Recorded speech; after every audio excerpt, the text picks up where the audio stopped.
ఓం మహాగణాధిపతియే నమః. ఓం గం గం గణపతియే నమః.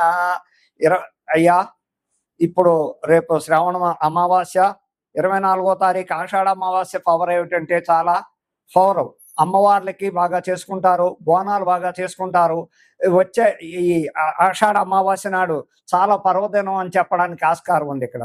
ఎందుకంటే బోనాల పండుగ ఆ రోజు ఇంకా విపరీతంగా చక్కగా అన్ని గుళ్ళల్లోనూ, అన్ని అమ్మవారి గుళ్ళల్లోనూ, ఊళ్ళల్లో అవుతే ఆంధ్ర అవుతే గ్రామ దేవతలకి చక్కగా వాళ్ళు అక్కడ రకరకాల ఉపవాసాలతో ఉండి ఆడవాళ్ళు తెల్లవారుజామునే లేచి పసుపు కుంకాలు ఇచ్చుకుని చక్కగా స్నానాలు చేసి వాళ్ళు విధి విధానాలు పాటించి తెల్లవారుజాము నుంచి ముత్తైదులంతా ఇల్లు వాకలు శుభ్రాలు చేసుకుని వాకట్లో ముగ్గు పెట్టుకుని వారంతా ఏం చేస్తూ ఉంటారయ్యా అంటే, ఆ రోజు ఉదయం అమ్మవారి గుడికి వెళ్ళేటప్పుడు పానకం చలివిడి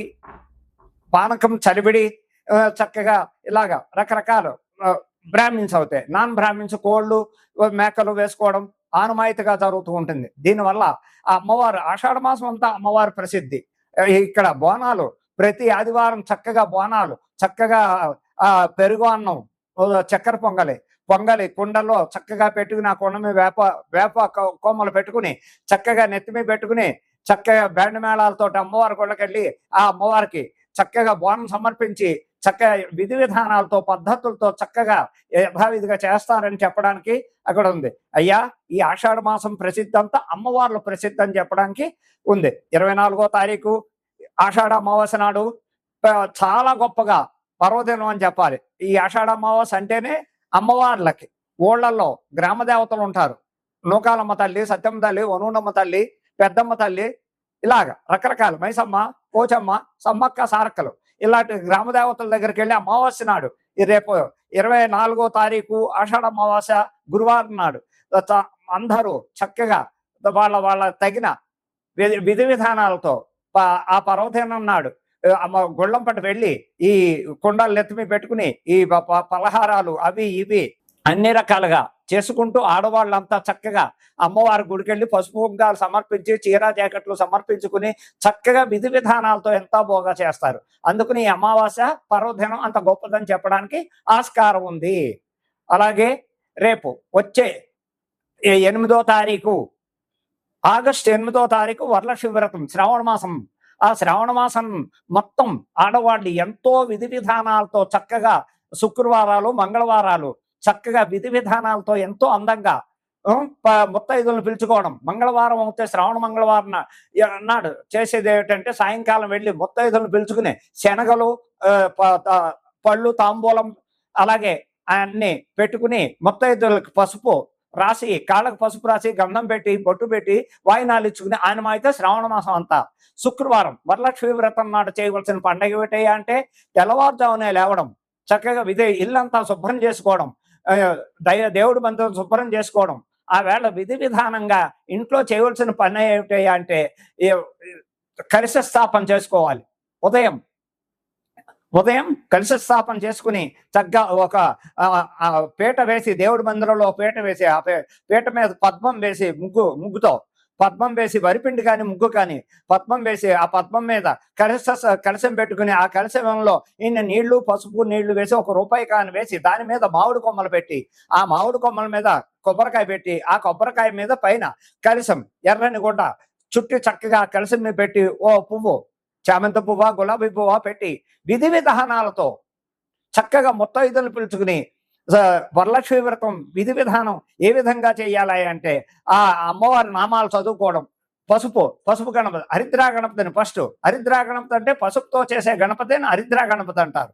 ఆ గణపతిని తయారు చేసి ఆ బియ్యం మీద పెట్టి ఆ బియ్యం చక్కగా ఆ ఫస్ట్ వినాయకుడు సంకల్పం చెప్పుకోవడం, వినాయకుడు నామాలు చదువుకోవడం, తరువాత వరలక్ష్మి వ్రతం నామాలు చదువుకోవడం. ఆ నామాల యొక్క వరలక్ష్మి వ్రత కథ చక్కగా సాంప్రదాయ ప్రకారంగా షోడశోపచారాలతో సహా చేసుకుంటూ పూజ అయిన వెంటనే హారతలు, నివేదనలు ఏమిటయ్యా అంటే అక్కడ బూర్లు, పులిహార, క్షీరాన్నం, రకరకాలు పిండి వంటలు ఏవైనా చేసుకోవడానికి ఆస్కారం ఉంది.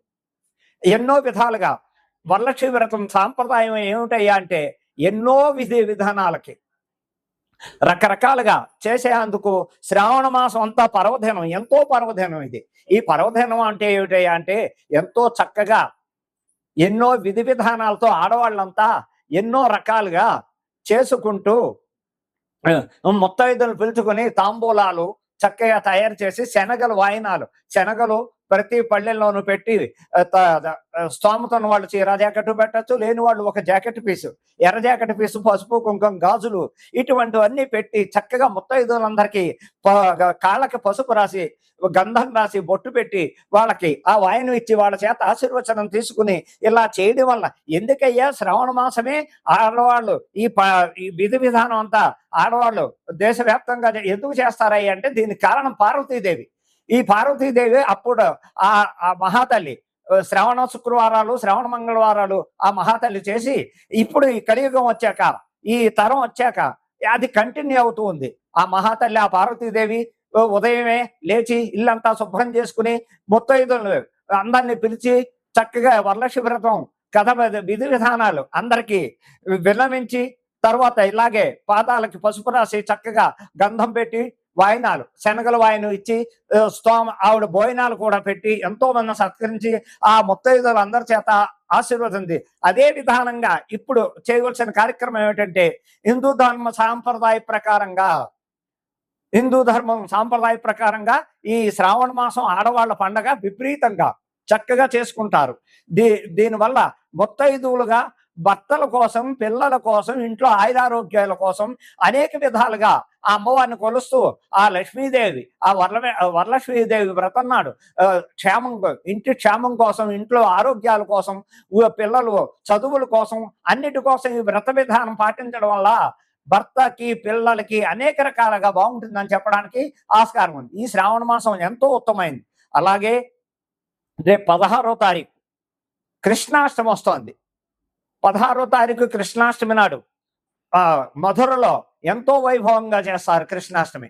మధురలో చేసే కృష్ణాష్టమి లక్షల మంది ఎంతో మంది భక్తులు వచ్చి ఆ కృష్ణ పరమాత్మ వేడుకలు చూసి నాట్యాలు, కోలాటాలు రకరకాలుగా చేస్తూ ఆ పరమాత్మని సేవించుకుంటూ దర్శనాలు చేసుకుంటూ లక్షల మంది వస్తుంటారు. అలాగే ప్రతి చోట, ప్రతి స్టేట్లోనూ ఈ కృష్ణాష్టమి విధి విధానం ఎలాగయ్యా అంటే రాత్రి వేళ చేసే పండగ ఇది, పగల చేసే పండగ కాదు.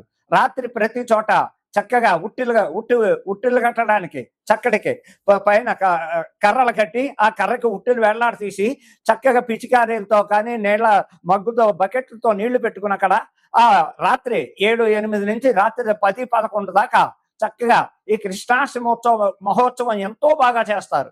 ఈ కృష్ణాష్టమి అంటేనే పర్వదినం చాలా గొప్పదని చెప్పడానికి ఆస్కారం ఉంది. ఆ వేళ రాత్రి ఆ కృష్ణ పరమాత్మకు ఉట్టి కొట్టడం, ఆయనకి వెన్న అంటే మహా ఇష్టం. ఆ వెన్న ముద్దలు నైవేద్యం పెట్టి అందరూ చక్కగా అందులో చక్కెర వెన్న వేసి ఆ ప్రసాదం స్వీకరించడం వల్ల కూడా ఇస్కాన్ టెంపుల్లో ఇవి అన్ని బెంగళూరు అనగా, హైదరాబాద్ అనగా ఎక్కడ చూసిన ఇస్కాన్ టెంపుల్లో కలకలాడుతూ ఈ పండుగ ఎంతో ఆనందంగా, ఉత్సాహంగా చేస్తారు. దాన్ని విధి విధానాలతో భక్తులందరూ లక్షలాది మంది ఆ దేవాలయాలకు వెళ్ళడం, చక్కగా కోలాటాలు చూడడం, చక్కగా సంబరాలు చూడడం, అనేక విధాలుగా కృష్ణాష్టమి అంటేనే ఎంతో పవిత్రమైన పండగ అని చెప్పడానికి ఆయన మహానుభావుడు. ఆయన్ని ఫస్ట్ అన్నిటికీ కారకుడు, లయకారకుడైన దేనికైనా దశావతారాల్లో ఎత్తిన ఏ అవతారం చూసినా ఆ పరమాత్మ చేసేది ఇంత అంతా కాదు. ఒక్క అవతారం కాదు ఆయనది, ఎన్నో అవతారాలు, దశావతారాలు ఎత్తుతాడు. ఒక్కొక్క యుగంలో ఒక్కొక్క రకంగా ఒక్కొక్క అవతారం ఎత్తి ఆయన ఏ పరిస్థితుల్లో ఎక్కడ ఏది వచ్చినా ఆయన సంహరించడానికి కూడా ఉగ్రనరసింహుడు అవుతాడు.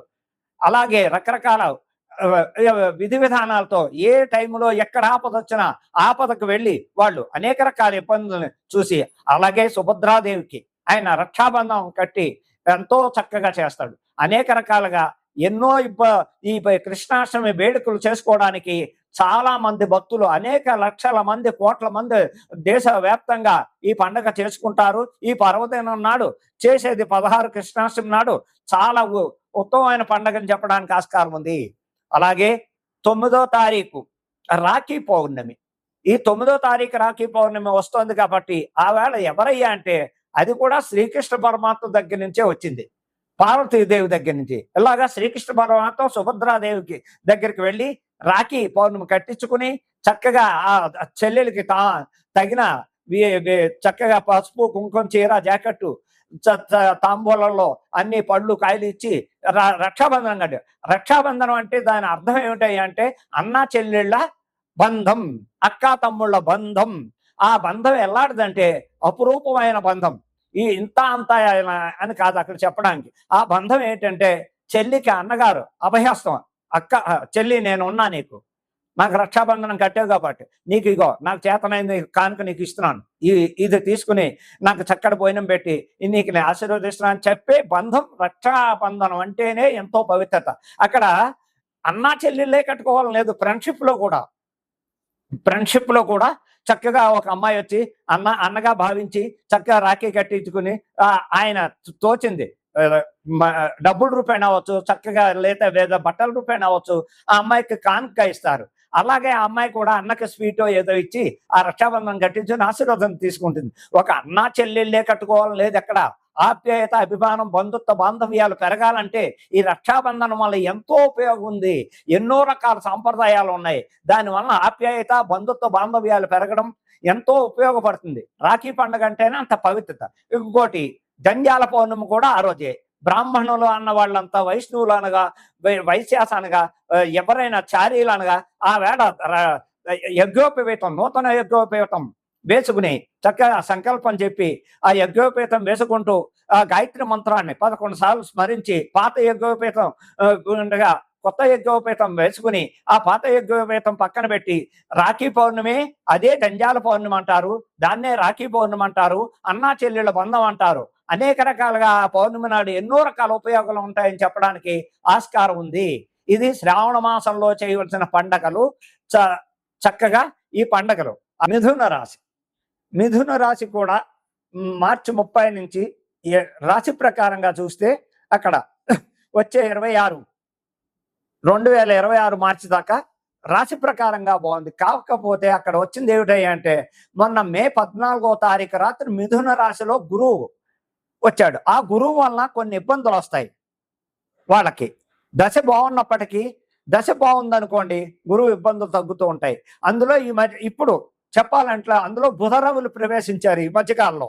ఈ గురువు నీచల్లో పడ్డాడు కాబట్టి అది కొంత తగ్గుముఖం పడుతూ మిథున రాశి ఫలితాలు కూడా మిశ్రమ ఫలితాలు.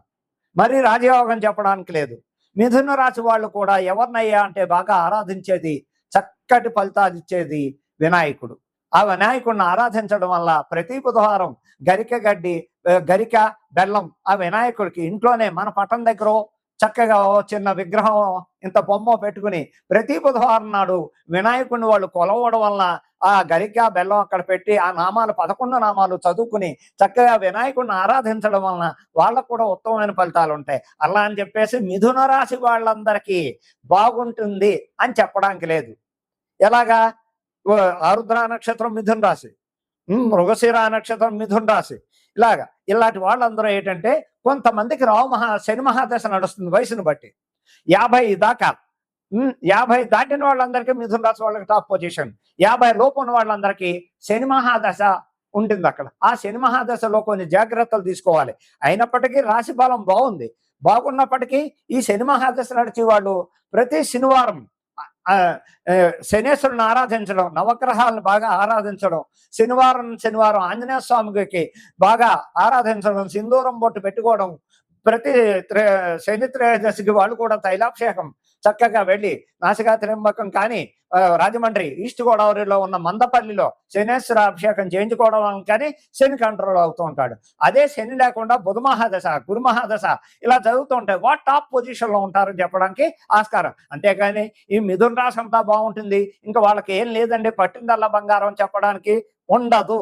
అది ప్రజలు అర్థం చేసుకుని ఈ చెప్పి కొంచెం శ్రద్ధగా విని మీ ఏజ్ను బట్టి అక్కడ జరుగుతున్న దశను బట్టి జాగ్రత్తగా ఉండాలని మరీ ఈ మిథున రాశి వాళ్ళకి ఇంకోటి ఉంది. ఇక్కడ వ్యాపారాలు చేసేటప్పుడు జాయింట్ వ్యాపారం కలిసి రాదు వీళ్ళకి. ఎందుకంటే ఇండిపెండెంట్ గా చేయాలి. ఇండిపెండెంట్ గా చేస్తే ఎన్నో రకాలు వాళ్ళల్లో మినిస్టర్లు వాళ్ళు ఉన్నారు, పెద్ద ఇంజనీర్లు ఉన్నారు, పెద్ద సాఫ్ట్వేర్లు ఉన్నారు, పొలిటికల్ పొజిషన్ లో ఉన్నారు. వాళ్ళందరూ సూపర్ సక్సెస్ అవుతారు. కాకపోతే ఇప్పుడు ఎప్పుడు దాకా ఈ మిథున రాశి వాళ్ళు జాగ్రత్తగా ఉండాలయ్యా అంటే రేపు ఉగాది 2026 ఉగాది దాకా కొన్ని జాగ్రత్తలు పాటించక తప్పదు.